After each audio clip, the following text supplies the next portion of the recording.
What's the moment you realized your child wasn't okay, and neither were you? I don't think you see me, my daughter whispered from the back seat. We were stuck in traffic, Taco Bell bags in the passenger seat, radio low. I thought she was scrolling, zoned out like always, but her voice cracked like she'd been rehearsing it for hours, and that's when everything stopped. I used to think I was doing okay. We weren't rich, but I worked 2 jobs, kept the lights on, got her through school. I showed up. I told myself that mattered more than anything, even if I was tired, short-tempered, distracted, always multitasking, even if I couldn't remember the last time I sat down and just looked at her. That night, we were coming back from her favorite place. It was supposed to be a treat. She had this weird obsession with soft tacos and Baja Blast. We used to do Taco Tuesdays every week before my schedule changed. She was quieter lately, but I chalked it up to teenage hormones. Kids get moody. They slam doors. They sleep late. They grow out of it. But that night, that sentence, "I don't think you see me," it hit like a car crash in slow motion.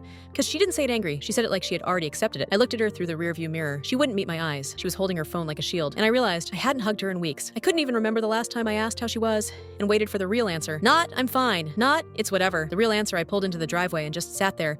Fast food smell hanging in the air. And I asked, "What do you mean?" She shrugged, said she felt like wallpaper.